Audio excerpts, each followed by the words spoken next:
پورے بیان میں کلپ کون سا مارکیٹ میں چلے گا کہ 5ویں جائز ہوتی ہے اور میرے گھر میں پھر میری چکائی ہوگی. میں بہت گھر میں بڑا مسئلہ ہوتا ہے میرے ساتھ, یہ کیا 5ویں کی باتیں شروع کر دی. تو میں آپ کو بھی بتا رہا ہوں, گھر والوں کو بھی, کہ 5ویں ہوتی نہیں ہے, کوئی کر لے وہ زنا ہے. افسوس تو ہو رہا ہے مجھے یہ کہتے ہوئے, لیکن ہے, یہ گراؤنڈ ریئلٹی ہے, نہیں ہو سکتی. تو اسلام نے مجھے کیا کر دیا, پابند کر دیا, گھر والوں کو تحفظ دے دیا کہ بس. لیکن اگر خدا نہ خواستہ, اللہ نہ کرے, نقل کفر نہ باشد, ہم مسلمان نہ ہوتے تو بیوی آج بھی ایک ہوتی, بلکہ اب تک ایک بھی نہیں کی ہوتی. ہندو, سکھ, عیسائی جا کے دیکھو 50 سال میں پہلی شادیاں کرتے ہیں, اس سے پہلے دبا کے عیاشیاں کرتے ہیں. وہ ہم نے نہیں کی بھائی, ہماری جو بیوی تھی وہی تھی ہماری. کیا خیال ہے, اسی کا گیس کا بل بھی دے رہے ہیں, بجلی کا بل بھی, ابھی پھر 25,000 روپے بل آیا ہے ایک گھر کا, تینوں کا, چاروں کا, گھروں کا ملا کے دیکھو تو آپ بولو گے مفتی صاحب آپ سے بڑا بے وقوف اس کائنات میں کوئی پیدا ہوا نہیں ہے, کہ کیا ضرورت تھی اتنی شادیاں کرنے کی. سمجھتے ہو کہ نہیں سمجھتے, سارا تو ہمارا ان بلوں میں چلا جاتا ہے. تو میں اگر مسلم نہ ہوتا میرے بھائی, پھر عیاشی ہوتی, ایک بھی نہ ہوتی بیوی ہماری, ایک بھی بچہ نہ ہوتا. ولاگ بنانے کے لیے دوسروں کے بچے بھی مل جاتے ہیں ہمیں, دیسی گھی نکالنے کے لیے, ٹھیک ہے نا. ولاگ اس پر موقوف نہیں ہے. پھر گرل فرینڈ ہوتی, اس کے ولاگ زیادہ ہٹ ہوتے ہیں. 20 عورتیں ہوتی ہیں دے دنادن. پھر 50 سال میں ہم جا کے خواتین کے حقوق پر ایک تقریر کرتے, ایکچولی ایک ہی شادی ہونی چاہیے ایکچولی, اور 55 سال میں پھر ہم ایک رکھتے, گیس بجلی کا بل اس کا بھی نہ دیتے ہم, اور کہتے آپ کو کورٹ سے اختیار ہے, جب چاہیں طلاق لے لیں, اور اللہ کرے لے لیں.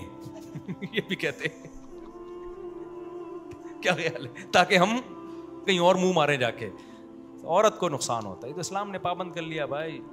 اور ہم نے تو پھر بتا دیا آپ کو, ہم نے 4 اس لیے ہو گئی ہیں کہ آپ لوگ کر نہیں رہے, بڑے لوگ کر نہیں رہے ہیں, جو ہم سے اعلیٰ اور افضل لوگ ہیں, حضرت مولانا طارق جمیل صاحب جیسے لوگ یہ کر رہے ہوتے تو ہمارے حصے میں ایک بھی نہ آتی. وہ تو وہ نہیں کر رہے, ان کی مہربانی ہے, تو ہم جیسے نالائقوں کو دھڑا دھڑ رشتے مل رہے ہیں. ابھی بھی سمجھ میں نہیں آیا تو تمہیں پولیس بھی نہیں سمجھا سکتی. جی اچھا بھائی, مفتی صاحب پیری مریدی کیا چیز ہے؟ مرید ہونا ضروری ہوتا ہے, شیخ اور بیت ہونا, پیری مریدی ایک ہی چیز ہے کیا؟ دیکھو اس میں بھی 2 انتہائیں ہیں. ایک طرف پیر و مرشد کا یہ تصور ہے کہ پیر صاحب جو ہوتے ہیں وہ آپ کو قیامت کے دن بخشوا دیں گے, اور پیر صاحب جیسے جاہلوں میں ہے, وہ پھونک لگائیں گے تو آپ کا بیڑا پار ہو جائے گا. دوسری طرف ایک غلو یہ ہے کہ پیر ہے ہی نہیں, بزرگ مارکیٹ سے کیا ہو گئے ہیں, شارٹ, سب 2 نمبر ہیں, بس میں ہی ٹھیک ہوں. یہ 2 کیا ہیں, انتہائیں. کچھ دن پہلے میں نے بیان کیا, اور میں نے بیان میں یہ کہا کہ یہ جو کہتے ہیں نا ہمارا کوئی فرقہ ورقہ نہیں ہے, یہ جھوٹ بولتے ہیں. نبی صلی اللہ علیہ وسلم نے فرمایا, بیان نہیں انٹرویو میں نے یہ الفاظ کہے, وہ انٹرویو شائع بھی ہوا ہے, کہ 73 فرقے ہوں گے, 72 جہنمی, ایک کیا ہے, جنتی. تو وہ ایک جنتی کون سا ہے, اس کی علامت یہ صحابہ تابعین تبع تابعین سے جو تواتر سے چلا ہوا آ رہا ہے. اس پہ کسی نے کمنٹس کیے ہوئے تھے کہ اچھا اس کا مطلب اگر صدیوں سے ایک غلطی چلی آ رہی ہے تو اس کو فالو کرو. آپ صدیوں سے ایک غلط چیز چلی آ رہی ہے تو اس کو کیا کرو, فالو. میرے بھائی اسلام میں صدیوں سے ایک چیز غلط چلی آ نہیں سکتی ہے, اگر آ رہی ہے تو وہ غلط نہیں ہو سکتی ہے. یہی ہم سمجھانا چاہ رہے ہیں. جو ایک فرقہ جنتی ہے وہ صدیوں سے کنٹینیو چلے گا. اگر کسی دور میں امت ساری غلط ہو گئی, پوری امت غلط ہو گئی, تو وہ حدیث غلط ہو جائے گی جس میں نبی نے فرمایا امت غلط نہیں ہو سکتی. تو اگر کوئی اسکالر ایسی بات کر رہا ہے, وہ کہہ رہا ہے کہ سارے فرقے غلط ہیں, میں صحیح ہوں, لیکن وہ ایسی بات مارکیٹ میں لا رہا ہے کہ پوری امت میں کوئی دور ایسا آیا ہے کہ اس نظریے کے حامل لوگ نہیں تھے, اس کا مطلب امت اس دور میں غلطی پر جمع ہو گئی تھی. جبکہ امت ایک سیکنڈ کے لیے بھی ساری امت غلط نہیں ہو سکتی. سمجھ میں آ رہی ہے بات؟ مثال سے بات سمجھاتا ہوں. دیکھو میں نے اکثر یہ دعویٰ کیا ہے, خواتین اور مردوں کی نمازوں میں جو فرق ہے نا, لوگ ہم سے کہتے ہیں حدیث میں لاؤ کہ عورت سمٹ کے نماز پڑھے گی. میں کہتا ہوں حدیث نہیں بھی ہو, صدیوں سے امت کے تمام فقہا محدثین یہ فتویٰ دیتے آئے ہیں کہ عورت کیسے نماز پڑھے گی, سمٹ کے. چاروں اماموں کا اختلاف ہے, اور صدیوں تک لوگ چاروں اماموں پہ جمع رہے ہیں. حرم میں جو 4 مصلے تھے نا, 400 سال 4 مصلے رہے ہیں. وجہ اس کی ہے کہ اہل سنت کی وال جماعت کی نمائندگی 4 میں سمجھی جاتی تھی. وہ 4 مصلوں کا ہونا غلط تھا, ہم اس کو غلط مان رہے ہیں کہ وہ صحیح نہیں تھا, تبھی پوری امت اس پہ جمع بھی نہیں تھی. بہت سارے علماء کو اس پہ اعتراض تھا, یہ 4 مصلے نہیں ہونے چاہیے, مصلی ایک ہی ہونا چاہیے. آپ کہہ سکتے ہیں نا 4 مصلے 400 سال پہ تک رہے تو امت غلط بات پہ جمع ہو گئی. تو جمع تو جب ہوگی جب سارے علماء نے اس کو صحیح مان لیا ہو نا. بہت سے علماء اس وقت بھی اعتراض کرتے تھے کہ بھئی یہ 4 مصلے جو ہیں یہ تو ٹھیک ہے کہ فجر کی نماز حنفی پڑھا رہے, ظہر شافی پڑھا لے, لیکن ایک ہی نماز 2 دفعہ ہو یا 3 دفعہ یہ ٹھیک نہیں ہے. لیکن 4 مصلوں کا ہونا اس کی بہرحال علامت تھا کہ اس وقت اہل سنت کے 4 ہی نمائندے تھے, 5واں کوئی نہیں تھا. تو اس میں تو امت جمع ہو گئی نا کہ اہل سنت والجماعت جو برحق فرقہ ہے. برحق فرقہ کون سا ہے؟ سنی, جو اہل سنت والجماعت. اس کی میں نے علامتیں بتائی. حدیث میں آتا ہے کہ برحق فرقہ وہ ہوگا جو مجھے اور صحابہ کو فالو کرے گا. یہ پوری حدیث میں ڈیٹیل سے بیان کر چکا ہوں. تو 4 امام ہی وہ ہیں جو حدیث اور صحابہ کو فالو کرتے ہیں. 2 ہی فرقے بڑے رہے ہیں امت میں, یا تو 4 اماموں کو ماننے والے جن کو سنی کہا جاتا ہے, یا ان کو نہیں ماننے والے جن کو کیا کہا جاتا ہے؟ شیعہ. صدیوں تک تو شیعوں کی نمائندگی حرم میں نہیں ہوئی ہے. حرم میں کس کی نمائندگی ہوئی ہے؟ جس کو فرقہ جنتی فرقہ سمجھا جاتا تھا, سنی, جن کے 4 مکاتب فکر ہیں, حنفی, مالکی, شافعی, حنبلی. تو 4 مصلے تھے کیونکہ چاروں کو برحق سمجھا جاتا تھا. تو میں اکثر سوال ہوتا 5واں کیوں نہیں تھا بھائی؟ 400 سال تھے, 5ویں نے اپلیکیشن کیوں نہیں دی؟ وجہ اس کی کہ 5واں تھا ہی نہیں. ٹھیک ہے نا, 5واں تھا ہی نہیں. امت صدیوں تک یہ سمجھتی آئی ہے کہ جو سنی فرقہ جو جنتی ہے وہ ان 4 میں بند ہے. سمجھتے ہو وہ کس میں بند ہے؟ وہ ان 4 میں ہے. ان میں سے کسی کو بھی فالو کر لو تو وہ ایک ہی فرقہ ہے, کیونکہ ان کا اختلاف فروعی مسائل کا, عقیدوں کا اختلاف نہیں ہے ان میں. تو اب لوگ سوال یہ کرتے ہیں کہ بھائی یہ تو صدیوں سے امت اگر غلط کرتی آ رہی ہو تو ہم اسی غلط کو فالو کریں گے. تو صدیوں سے امت غلط بات پہ جمع ہو نہیں سکتی, یہ ہم سمجھا رہے ہیں. اگر آپ کو لگ رہا ہے کہ جمع ہو گئی تھی تو اس کا مطلب آپ کی سوچ غلط ہے, امت کی سوچ غلط نہیں ہے. یہ آپ کے غلط ہونے کی دلیل ہے. اب میں اس کی ایک مثال دے رہا ہوں. اہل حدیث ہم سے پوچھتے ہیں اور اب پوچھتے ہیں, پہلے تو اہل حدیث بھی یہی فتوے دیتے تھے کہ عورت سمٹ کے نماز پڑھے گی. قدیم اہل حدیث جو ہندوستان کے آپ نکالو سب یہی فتوے دے رہے ہیں کہ عورت کیا کرے گی؟ سمٹ کے نماز پڑھے گی. تو لوگ کہتے ہیں حوالہ کہاں ہے؟ بھائی اہل حدیث چیلنج کرے کہ کوئی حوالہ نہیں ہے. مفتی صاحب جھوٹ بول رہے ہیں, میں پھر حوالہ بھی پیش کر دوں گا. ٹھیک ہے نا, آپ کریں تو صحیح چیلنج, کیونکہ میں کتابیں تھوڑی یہاں لے کے بیٹھتا ہوں. لیکن پرانے اہل حدیثوں کا فتویٰ ملے گا آپ کو کہ عورت کیا کرے گی؟ سمٹ کے. ہاں کوئی پھر اہل حدیث اس کو اہل حدیث ماننے سے انکار کر دے, پھر ہم سوال کریں گے کہ اس کا مطلب پہلے دور میں اہل حدیث نہیں تھے, اب بالکل کب پیدا ہوئے ہیں؟ پھر تو اور بڑا اشکال ہو جائے گا. اور ہندوستان میں تو 150-200 سال سے پرانی اہل حدیثوں کی تاریخ ہے ہی نہیں. اچھا خیر, اب ہم جواب میں کہتے ہیں کہ بھائی عورت سمٹ کے نماز پڑھے گی, اس پر صدیوں تک امت جمع رہی ہے. جتنے بھی فتوے کی کتابیں آپ اٹھا کے دیکھیں, مفتیان کرام پرانے صدیوں تک سب کا, 4 اماموں کا بھی یہی فتویٰ, ان کے شاگردوں کا بھی. تو یہ خود ایک بہت بڑی دلیل ہے. اس کے بعد ہمیں الگ سے دلیل کی ضرورت نہیں ہے. تو فوراً وہ جواب میں کیا کہتے ہیں بعض اہل حدیث حضرات کہ اجماع کیسے؟ ہم تو نہیں مانتے اس کو, ہم تو نہیں مانتے. بھائی اب آپ نہیں مان رہے نا, اب آپ نے اجماع کی مخالفت کر دی. جب ایک دفعہ اجماع ہو گیا اور حدیث نے کہا امت گمراہی پہ جمع نہیں ہو سکتی, تو اس کا مطلب امت نے جو فتویٰ دیا کہ عورت سمٹ کے نماز پڑھے گی وہ پوری امت نے غلط فتویٰ دے دیا. تو امت گمراہی پہ جمع ہو گئی کہ نہیں ہو گئی؟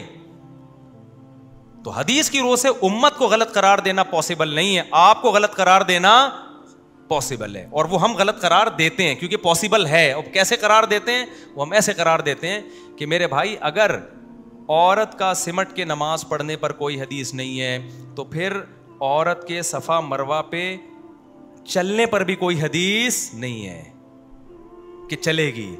حدیثوں میں تو ملتا ہے, جیسے حدیث میں ملتا ہے صلو کما رأیتمونی اصلی, جیسے میں نماز پڑھ رہا ہوں ایسے پڑھو, تو ایسے ہی حدیث میں یہ بھی ملتا ہے خذوا عنی مناسککم, جیسے میں نے حج کیا ایسے کرو. تو نبی حج میں چلے ہیں یا دوڑے ہیں؟ صفا مروہ پہ دوڑے ہیں. تو آپ عورتوں کو کیوں چلاتے ہو؟ آپ فتویٰ دو کہ عورتیں دوڑیں گی. قیامت آ جائے گی کوئی حدیث آپ کو نہیں ملے گی. ہم کہتے ہیں جیسے وہ اجماع سے ثابت ہے تو سمٹ کے نماز پڑھنا بھی کیا ہے؟ اجماع سے ثابت. اب اگر کوئی اہل حدیث فتویٰ دے کہ نہیں عورت دوڑے گی چلے گی نہیں, ہم کہ بھائی اجماع سے ثابت ہے کہ چلے گی دوڑے گی نہیں. وہ کہے گا جب میں اس کے خلاف فتویٰ دے رہا ہوں تو اجماع کہاں ہے, میرا اختلاف ہو گیا نا. تو ہم کیا کہیں گے, بھائی جب ایک دفعہ اجماع ہو جاتا ہے اس کے بعد اختلاف کرنے کی کسی کو اجازت نہیں ہوتی. اجماع کا مطلب ہی یہی ہوتا ہے بعد میں اب آپشن ختم ہو گیا اختلاف کرنے کا. تو پرانے اجماع کو دلیل کے طور پہ پیش کیا جائے گا بعد والے مفتی کے لیے جو اختلاف کر رہا ہے اس مسئلے سے. اور میں نے یہ پیش گوئی کی تھی کہ دیکھنا ایسے اسکالرز پیدا ہوں گے جو کہیں گے کہ جیسے عورت مردوں کی طرح نماز پڑھتی ہے, عورت حج عمرے میں دوڑے گی, صفا مروہ میں چلے گی نہیں. اور پھر وہ فتویٰ بھی مارکیٹ میں کیا کرے گا, چلے گا. کیونکہ جیسے حدیث ہمارے پاس عورت کے سمٹنے پہ نماز پڑھنے پہ نہیں ہے, ایسے ہی صفا مروہ پہ چلنے پہ بھی نہیں ہے. تو وہ ہو گیا فتویٰ, وہ آ گیا مارکیٹ میں. ناصر الالبانی نے فتویٰ دیا کہ عورت صفا مروہ میں دوڑے گی چلے گی نہیں, ٹھیک ہے نا. کسی نے البانی سے پوچھا کہ حضرت عائشہ کا قول ہے کہ چلے گی دوڑے گی نہیں. حضرت عائشہ کا قول ہے کہ صفا مروہ پہ عورت کیا کرے گی, چلے گی دوڑے گی نہیں. تو انہوں نے جواب دیا کہ عائشہ کا قول حجت نہیں ہے ہمارے لیے. ہمارے لیے کس کا قول حجت ہے؟ اصولی بات کی انہوں نے, بھائی ہم تو نبی کے قول کو, نبی نے فرمایا حج ایسے کرو جیسے میں نے کیا. انہوں نے مزید دلیل ایک یہ دی ہے کہ حضرت ہاجرہ تو عورت تھیں, وہ صفا مروہ میں دوڑی تھیں, وہ چلی تھوڑی تھیں, تو آپ کیوں چلا رہے ہو, آپ بھی دوڑاؤ عورتوں کو.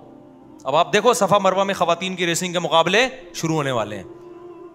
تو اہل حدیث جس بیس پہ وہ دلیل دیں گے نا ان کو کہ نہیں نہیں بھائی صدیوں سے ایسے ہی چلا آ رہا ہے, تو ہم بھی کہیں گے صدیوں سے عورت سمٹ کے ہی نماز پڑھتی چلی آ رہی ہے. پھر اگر اہل حدیث پیش کریں گے سعودیہ میں عورتیں جو ہے وہ مردوں کی طرح نماز پڑھتی ہیں اور ہندوستان پاکستان میں عورتیں سمٹ کے نماز پڑھتی ہیں, تو سعودیہ زیادہ اسلام کے قریب ہے یا انڈیا پاکستان؟ تو ہم اس کو جواب میں کہیں گے کہ پرانا سعودیہ اسلام کے زیادہ قریب تھا, یہ والا سعودیہ اسلام کے زیادہ قریب ہے.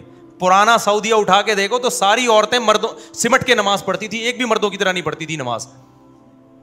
یہ تو اب شروع کیا سلفیوں نے وہاں پہ عورتوں کو مردوں کی طرح نماز پڑھانا.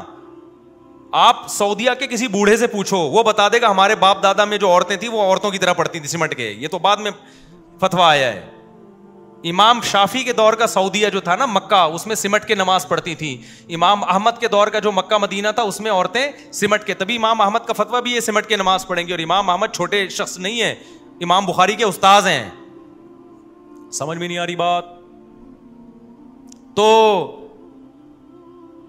آپ یہ کہہ سکتے ہو, ہم اہل حدیث کہہ سکتے ہیں کہ جی ہم حضرت عائشہ کے بارے میں جو کہتے ہیں نا, جو ہم کہتے ہیں عورت چلے گی دوڑے گی نہیں, تو حضرت عائشہ کی حدیث ہے ہمارے پاس.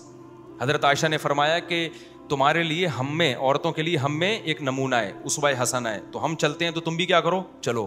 تو ہم اہل حدیث کو جواب دیں گے حضرت اسلاف سے اگر آپ نے ثابت کرنا ہے تو اسلاف سے تو خواتین کے سمٹ کے نماز پڑھنا بھی ثابت ہے. وہاں آپ کہتے ہو ہم نبی کی حدیث مانیں گے, صحابی کی یا تابعی کی بات نہیں مانیں گے. اور دوسری بات یہ حضرت عائشہ کا یہ قول صحیح سند سے ثابت بھی نہیں ہے.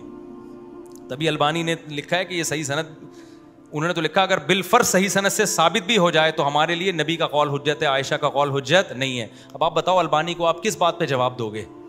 یہی جواب دو گے حضرت آپ نئے نئے مسائل امت میں لے کر آ رہے ہو, ساری دنیا کی ساری عورتیں ہمیشہ سے چلتی آئی ہیں, دوڑتی نہیں آئی ہیں.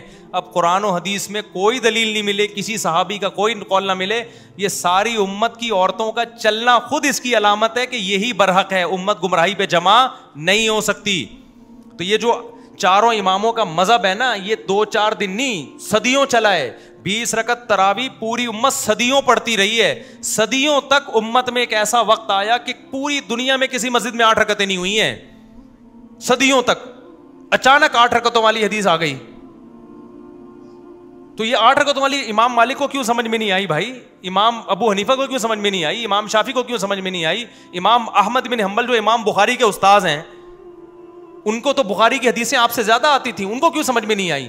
ان سب نے بخاری کی 8 رکعتوں والی حدیث کو تراویح کی نماز پہ فٹ کیا ہی نہیں ہے. وہ آپ فٹ کر رہے ہو, آپ غلطی کر رہے ہو. جو تہجد کی نماز ہے 8 رکعت والی, اس کو آپ زبردستی کس پہ فٹ کر رہے ہو, تراویح فٹ کر رہے ہو, اور پھر گولڈن سند بھی کہہ رہے ہو اس کو. کمال کی بات ہے یار. تو اس میں بہت سارے مسائل ہیں, تو امت گمراہی پہ جمع نہیں ہو سکتی. 1 سیکنڈ کے لیے بھی ایسا وقت نہیں آ سکتا کہ ساری امت ایک غلط مسئلے پہ جمع ہو جائے, سمجھتے ہو. اور امت سے مراد اہل سنت والجماعت ہیں, شیعہ اس میں داخل نہیں ہے. کیونکہ ہم بات کر رہے ہیں فرقہ ناجیہ کی جو 73 میں ایک فرقہ ہوگا. وہ فرقہ ہے جس کو نبی نے فرمایا جو مجھے اور صحابہ کو مانے. شیعہ حضرات زبان سے اعتراف کرتے ہیں کہ ہم نہیں مانتے سوائے اہل بیت کے. اب ان کا جو مذہب ہے وہ جانے, وہ اپنے مسلک پہ. میں تو بار بار کہتا ہوں اپنے مسلک کو چھوڑو نہیں, دوسرے کو چھیڑو نہیں آپ. لیکن آپ کو اپنا کانسیپٹ تو کلیئر کرنے کی ضرورت ہے یا نہیں ہے؟ اب جب آپ سنی ہو تو پھر آپ کو چاروں مکاتب فکر میں سے کسی کو فالو کرنا پڑے گا. ایسا فتویٰ جو چاروں سے باہر ہو تو وہ پھر اجماع امتی سے آؤٹ ہو جاؤ گے آپ, کیونکہ امت صدیوں تک انہی پہ جمع رہی ہے. سمجھتے ہو گے نہیں سمجھتے؟ تو امت سے آؤٹ ہو گئے تو پھر قرآن و حدیث کی وہ تشریح پھر وہ غامدی صاحب کی تشریح کہلائے گی. بھائی وہ غامدی صاحب مارکیٹ میں نئی نئی چیزیں لاتے رہتے ہیں, ایکچولی یہ قرآن کا یہ مطلب. وہ بھائی جان بس کرو یار, ہمیں وہ تشریح بتاؤ جو امت نے جس کو مانا ہے. غامدی صاحب فوراً جواب میں کہہ دیتے ہیں کہ میں کسی کا وہ نہیں, میں ایکچولی میں تو قرآن و حدیث کو مانوں گا. اچھا پھر وہ ایک آنکھ سے, ایسے جتنے اسکالرز ہیں یہ ایک آنکھ سے ریسرچ کرتے ہیں, دوسری آنکھ بند کر لیتے ہیں. وہ تمام آیات اور احادیث جو ان کے خلاف جا رہی ہوتی ہیں وہ بالکل بند. میں نے بہت دفعہ دیکھا ہے. اور جو ان کے فیور میں جا رہی ہوتی ہے وہاں آنکھ کیا ہوتی ہے؟ کھلی. وہ تمام روایات جو ان کے, اب جیسے حضرت عائشہ کی شادی 9 سال میں, بخاری کی حدیث ہے. جناب پروفیسر غامدی صاحب نے اتنا بات کو گھمایا ہے, تاریخی روایات اور یہ ایکچولی یوں کرا کے. ارے بھائی آپ وہ جتنی باتیں کر رہے ہیں وہ ایک لاجک, آپ کی عقلی لاجک ہے, وہ بخاری کی اس حدیث کا مقابلہ نہیں کر سکتی. اس کو آپ لفٹ ہی نہیں کرا رہے. اور وجہ کیا ہے؟ جناب غامدی صاحب نے فرض کر لیا ہے کہ 9 سال کی بالغ لڑکی سے شادی یہ بہت بڑا جرم ہے. ہم غیر مسلموں کو مطمئن کرنے کے لیے کیا کر رہے ہیں کہ پاسبل ہی نہیں ہے. لہذا غامدی صاحب نے دعویٰ کیا کہ 16 سال یا 17 سال عمر تھی. حالانکہ غیر مسلم اس پہ بھی خوش نہیں ہوگا. وہ کہے گا 50 سال کے مرد کی شادی 16 سال کی لڑکی سے ہو, وہ بھی کیا ہے, وہ اس پہ کون سا وہ مطمئن ہو جائے گا. تو بہتر ہے کہ ان کو اعتراض کرنے دیں آپ, ٹھیک ہے نا. اور اس زمانے میں یہ کلچر عام تھا, تبھی عربوں نے, مشرکین مکہ نے نبی کی حضرت زینب سے شادی پر اعتراض کیا کہ منہ بولے بیٹے کی بیوی سے شادی کر رہے ہیں, اور بہت سارے اعتراضات کیے. حضرت عائشہ سے شادی پر انہوں نے بھی کوئی اشکال نہیں کیا, اس لیے کہ وہ کلچر کا حصہ تھا, یہ کلچر میں ہوتا تھا ایسے. سمجھتے ہو کہ نہیں سمجھتے ہو؟ تو آج کل لوگ دلائل جب دیکھتے ہیں نا, ایک آنکھ بند کرتے ہیں, دوسری کیا کر لیتے ہیں, کھول لیتے ہیں, بس اس سے دیکھ رہے ہوتے ہیں, ادھر والے پی رہے ہوتے ہیں. میجورٹی جو اسکالرز یوٹیوب پہ ان کا یہی حال ہے, میجورٹی رفع الیدین کرنے والی حدیثیں آ رہی ہیں, نہ کرنے والی ضعیف ضعیف ضعیف ضعیف.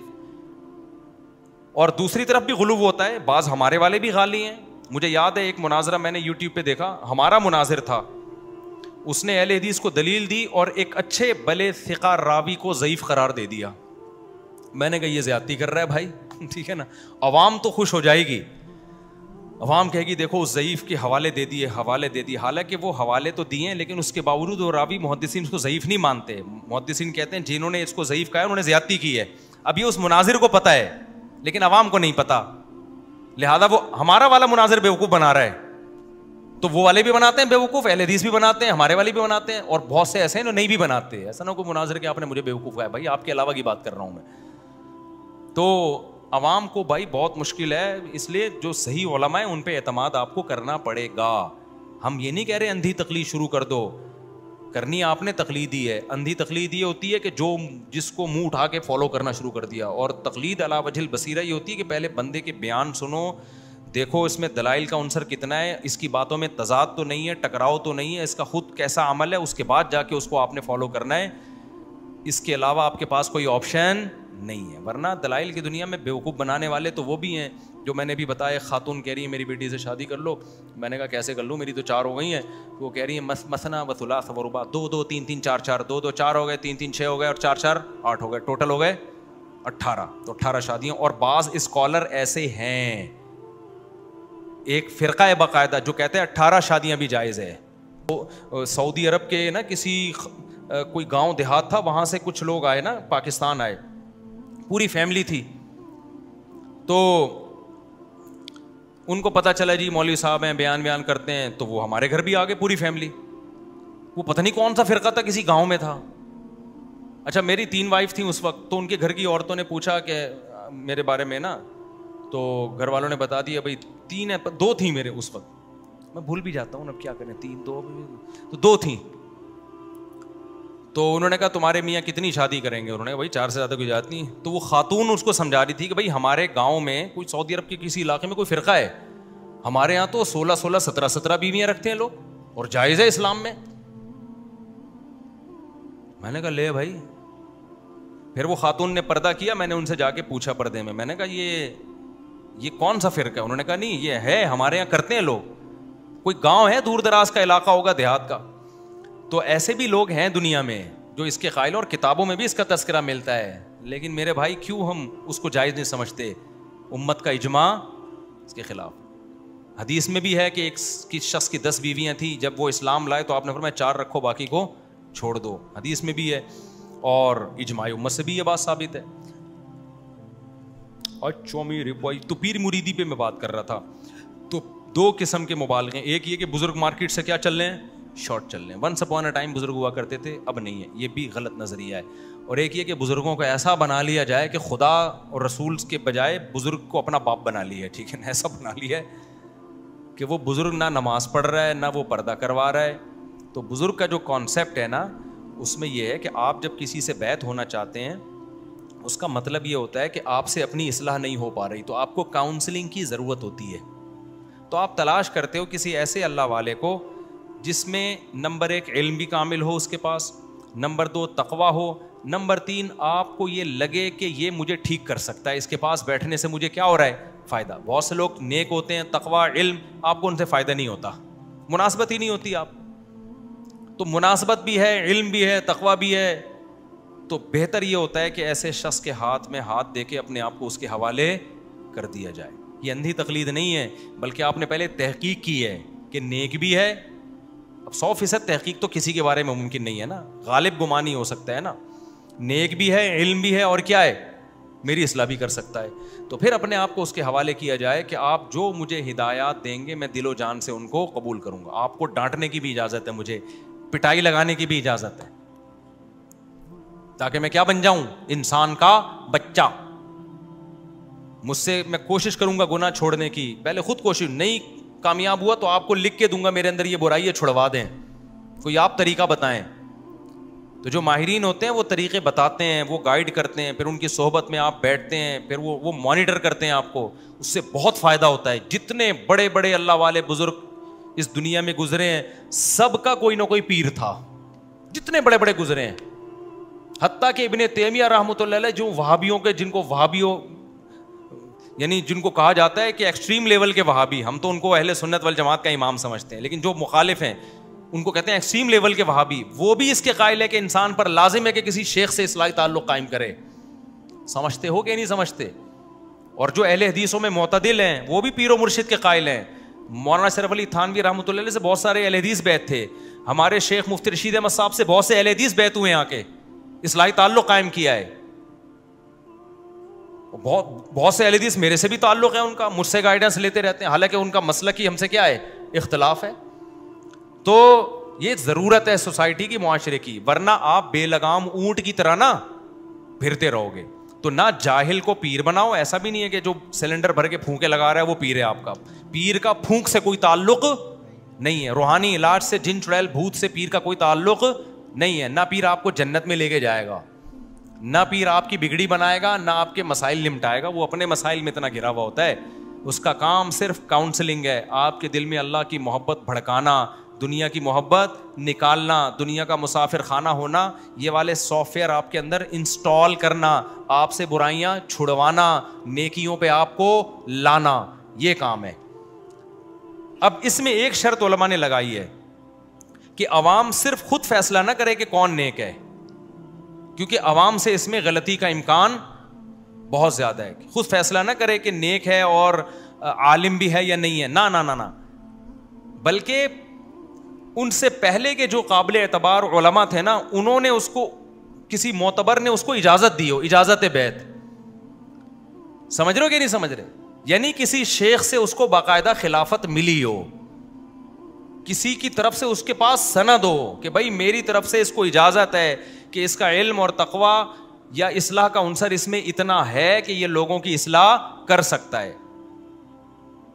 وجہ اس کی یہ کہ اگر ہم یہ شرط نہیں لگاتے نا کہ آپ سے ماضی میں جو کوئی شیخ تھا اس کی طرف سے اجازت ملی ہو، تو پھر لوگ خود آئیں گے کہ میں بہت، چونکہ میں نیک ہوں، میرے پاس علم بھی بہت ہے، تو مجھ سے بیعت ہو جائیں آپ. تو یہ چیز ٹھیک نہیں ہے. یہ حب جاہ کی علامت ہے کہ آپ خود ہی فنڈر بننے کی کوشش کر رہے ہو. یہ خود آپ کے 2 نمبر ہونے کی دلیل ہے. اس لیے علماء نے شرط لگائی ہے کہ بھائی پیر اور مرشد وہ بن سکتا ہے جس کو اس سے پہلے کہ کسی پیر سے اجازت ملی ہو، اور اس پیر سے ملی ہو جو خود سچی مچی کا پیر ہو، سنت کو فالو کرتا ہو، بدعت کو فالو نہ کرتا ہو، اس کے دل میں خود بھی دنیا کی محبت نہ ہو، اس پہ وقت کے علماء کو اعتماد ہو. ایسا نہ ہو کہ سارے علماء اس کے خلاف ہوں. اگر سارے علماء کسی کے خلاف ہے وہ تو نیک انسان نہیں ہے، وہ پیر اور مرشد تو بہت دور کی بات ہے. سارے ڈاکٹر کسی ڈاکٹر کے خلاف ہیں، یا تو وہ سارے غلط ہیں یا یہ غلط ہے. 2-4 ڈاکٹر تو ہر ایک ڈاکٹر کے خلاف ہوتے ہیں، سارے ڈاکٹر کے خلاف ہیں تو میرے بھائی پھر یہ ٹھیک، ہم سارے ڈاکٹروں کو غلط نہیں کہہ سکتے، اس ڈاکٹر کو غلط کہنا پڑے گا. تو سارے علماء کسی کے خلاف ہیں تو یہ پھر وہ صحیح کیسے ہو سکتا ہے؟ تو وقت کے علماء کو اس پہ اعتماد ہو. ہاں اب یہ کہہ سکتے ہیں کہ سارے علماء کو اعتماد نہیں ہوتا، علماء خود بھی تو کوئی 2 قسم کے، حق اہل حق علماء، باطل علماء. مولوی بھی تو 1 نمبر بھی ہیں، 2 نمبر بھی ہیں. تو وقت کے جو سنجیدہ علماء ہیں ان کی طرف سے اس کو اجازت باقاعدہ ملی بھی ہو، اعتماد ہو، اس کے خلاف کوئی ایسا معتبر علماء کا فتویٰ نہ ہو کہ بھائی اس کے پاس بیٹھنا ہی جائز نہیں ہے. تو پھر یہ تمام شرطیں جب پائی جائیں گی تو پھر اس سے بیعت ہونے کے بہت فائدے ہیں. دیکھو میں اگر مفتی رشید احمد صاحب سے بیعت نہ ہوتا تو آج جو اللہ ٹوٹا پھوٹا مجھ سے کام لے رہا ہے سوال ہی پیدا نہیں ہوتا کہ میں کرتا. اور میں مفتی رشید احمد صاحب سے کیوں بیعت ہوا پتہ ہے؟ پہلی دفعہ میں جب ان کے پاس گیا تو میں نے سب سے پہلے یہ دیکھا کہ ان پر وقت کے علماء میں سے کس کس کو اعتماد ہے. ان سے پہلے بھی تو بڑے بڑے بزرگ گزرے ہیں. پتہ چلا جی حضرت مفتی محمد شفیع صاحب رحمۃ اللہ علیہ جو مفتی تقی صاحب کے استاذ ہیں، انہوں نے ان کو اپنا نائب بنایا تھا فتوے میں. اچھا اصلاح میں اور اللہ میں کون کس کے شیخ ہیں؟ پتہ چلا حضرت مولانا عبد الغنی پھول پوری رحمۃ اللہ علیہ ان کو خلافت دی ہے اور فلاں بزرگ نے. جب ہمیں یہ اعتماد ہوا ہے تو پھر ہم ان کے پاس گئے ہیں. اگر میں مفتی رشید احمد صاحب کے پاس جاتا اور وہ مجھے کہتے کہ میں ہی دنیا میں بزرگ آیا ہوں، باقی مفتی شفیع صاحب بھی غلط تھے، تقی عثمانی صاحب دامت برکاتم بھی غلط، اور فلانے بھی غلط، اور فلانے بھی غلط، میں کہتا آپ کیا ہیں پھر؟ ٹھیک ہے نا، مجھے آپ پہ اعتماد کیسے آئے؟ کہتے میری بات دلیل سے ہوتی ہے، باقی سارے کیا بیچ رہے تھے؟ منجن بیچ رہے تھے. تو بیوقوف تو متاثر ہو جاتا، میں کم از کم اتنا بیوقوف نہیں ہوں. میں جب حضرت کے ہاتھ پہ بیعت ہونے کے لیے گیا سب سے پہلے میں نے مفتی رشید احمد صاحب اپنے شیخ کے بارے میں دیکھا، وقت کے علماء کی ان کے بارے میں کیا رائے ہے. جس عالم کے پاس گیا انہوں نے کہا بھائی ان کے تقوی میں شک نہیں کیا جا سکتا. یہ تو اشکالات ہوئے کہ تقوی میں ذرا ضرورت سے زائد متقی ہیں، یہ اشکالات تو ہوئے. کسی ایک نے بھی یہ نہیں کہا کہ یہ متقی نہیں ہے. علم کی جہاں تک بات آئی تو صرف ان کی کتابیں پڑھ کے ہم نے فیصلہ نہیں کیا کہ عالم ہے. علماء جو ان سے پہلے علماء تھے، یہ دین یتیم تھوڑی ہے کہ آج اسلام آئے، اسلام تو 1400 سال سے چلا آ رہا ہے. ان سے پہلے کون سے بڑے بڑے علماء تھے جنہوں نے ان پہ اعتماد کیا؟ پتہ چلا جی حضرت مفتی تقی صاحب ان کے شاگرد ہیں، 8 سال شاگرد رہے ہیں. اور حضرت مفتی شفیع صاحب رحمۃ اللہ علیہ کی مجلس میں یہ شریک ہوا کرتے تھے، مجلس تحقیق میں. تو وقت کے علماء پھر مجلس تحقیق میں حضرت کو بلایا جاتا ہے، بیٹھتے ہیں. کوئی نیا فرقہ نہیں ہے، جو علماء کا سلسلہ چلا آ رہا ہے اسی کا ایک حصہ ہے. پھر جا کے ہم حضرت کے ہاتھ پہ بیعت ہوئے اور ہمیں الحمدللہ اتنا فائدہ ہوا کہ آپ کی سوچ. اگر میں بیعت نہ ہوتا، میں اللہ کی قسم اٹھا کے کہہ سکتا ہوں، مبالغہ نہیں ہوگا انشاءاللہ، کہ میں ایسا فرقہ نیا بناتا نا کہ آپ یہ جو چھوٹے چھوٹی فرقیاں مارکیٹ میں آ رہی ہیں آپ بھول جاتے. میں جو تخریب کاری کا کام کرتا نا قرآن و سنت کے نام پہ، آپ کی سوچ سے بھی زیادہ، کیونکہ ہمیں بولنا بہت اچھا آتا ہے الحمدللہ، اور حوالے دینے بھی آتے ہیں. پھر میں جو حوالے دے دے کے الو بناتا آپ لوگوں کو، آپ بھول جاتے. لیکن ہمیں بڑوں نے پہلے بتا دیا تھا کہ بے لگام اونٹ نہ بننا، اپنے آپ کو کسی بڑے کے حوالے کرنا. اس کے بعد جب حضرت مفتی رشید احمد صاحب کا انتقال ہوا تو ان کے جو نائب تھے ان کے ہاتھ پہ میں بیعت ہوا، اور اب تک بیعت ہوں. وہ میری غلطیاں مجھے اب تک بتاتے ہیں، آپ نے بیان میں غلط بولا ہے، رجوع کرو اس سے. تو کوئی ہے بڑا غلطیوں پر تنبیہ کرنے والا، اس لیے ٹریک سے ہٹے نہیں. ہم کوئی تنبیہ کرنے والا نہ ہوتا تو آپ دیکھتے ہم کوئی نیا فرقہ لازمی بنا کے پھر ہم یہ بھی غلط وہ بھی غلط. لوگ کہتے ہیں یار بس الفلاحیہ ہی ٹھیک ہے، اور بے وقوف آپ کو ہول سیل کے حساب سے ہر جگہ مل جاتے ہیں. میرا ایک مجمع ہوتا اور میرے سبسکرائبر 4 ملین نہیں ہوتے، 10 ملین ہوتے. کیونکہ نہیں لائے گا نا جب مارکیٹ میں تو چلے گی بہت. میں تو پرانی لا رہا ہوں، میں تو کہہ رہا ہوں ابا کی اطاعت کرو، بہو کو چاہیے ساس کی خدمت کرے. یہ سب پرانے قصے ہیں. اسکالرز وہ چلے گا جو کہے گا بہو کو چاہیے ساس کی خدمت نہ کرے، اس کا کلپ ایک دم دنا دن ملین تک جائے گا. کلپ اس کا چلے گا جو کہے گا بیوی پر لازم نہیں ہے کہ شوہر کی خدمت کرے. میں تو پرانی باتیں کر رہا ہوں, بیوی پر لازم ہے کہ کیا کرے, کیونکہ سارے علماء یہی کہتے آئے ہیں بیوی کو چاہیے کہ شوہر کی کیا کرے بھائی, خدمت کرے. ٹھیک ہے نا, تو ہم نے وہی بات کی جو سارے کر رہے ہیں, چل نہیں رہا وہ کلپ. لیکن اگر میں کہوں کوئی بیوی شیوی پر لازم نہیں ہے, اور جب بیوی تمہاری ماں کی خدمت کرتی ہے تو تم پہ بھی لازم ہے اس کی ماں کی, اس کے گھر جا کے خدمت کیا کرو, آفس مت جایا کرو, تو چلتا مارکیٹ میں. لوگ کہتے ہیں یہ ہے. اور پھر ایک اور بات میں جب کرتا نا تو میں 20 ملین تو کراس کر چکا ہوتا. میں کہتا یہ سارے مولوی کیا ہیں, 2 نمبر غلط. دکانیں چل رہی ہیں قرآن و سنت کے نام پہ, سب دکانیں چل رہی ہیں اور یہ سب غلط. اور نظام کی تبدیلی کی تو کوئی بات ہی نہیں کر رہا, حالانکہ میں بھی صرف بات ہی کر رہا ہوتا, پیکج میرے پاس بھی کوئی نہیں ہوتا. باتیں بڑی بڑی ایک دم ایکسٹریم اوپر کی باتیں نا, آسمانوں کی بات, سائنس کی باتیں, اور بڑے دے دنادن. ہم اس سے زیادہ چل جاتے ہیں کیونکہ ہم تو اردو ہماری مدر لینگویج ہے, ہمیں تو اردو سے عشق ہے بھائی, تو ہم تو ایسی ٹھیک دنادن اردو بولتے ہیں. ابھی تو ہم جب بیان کر رہے ہوتے ہیں بہت سی چیزوں کو دیکھ رہے ہوتے ہیں, ادھر غلطی نہ ہو جائے, ادھر غلطی نہ ہو جائے, مبالغہ نہ ہو جائے, ایسا نہ ابا کے حقوق اتنے بیان ہو جائیں کہ بیٹوں کے حقوق کی مارکیٹ سے کیا ہو جائیں شارٹ, شوہر کے اتنے حقوق نہ ہو جائیں کہ وہ بیویاں پہ ظلم شروع ہو جائے, اور بیوی کے اتنے نہ ہو جائیں کہ شوہر پہ. تو بیلنس لے کے یہ بڑا مشکل کام ہوتا ہے میرے بھائی. تو چینل اس کا چلتا ہے جو 1 نمبر کا کیا ہو, پھینکو, بغیر پھینکے 4 ملین تک چلا جانا نا, یہ آپ کو بتاؤں بہت مشکل کام ہے, یہ بہت مشکل کام ہے. سمجھتے نہیں ہے نا بات کو, جب نہیں پڑے گا رات کو تو کیسے سمجھے گا بات کو.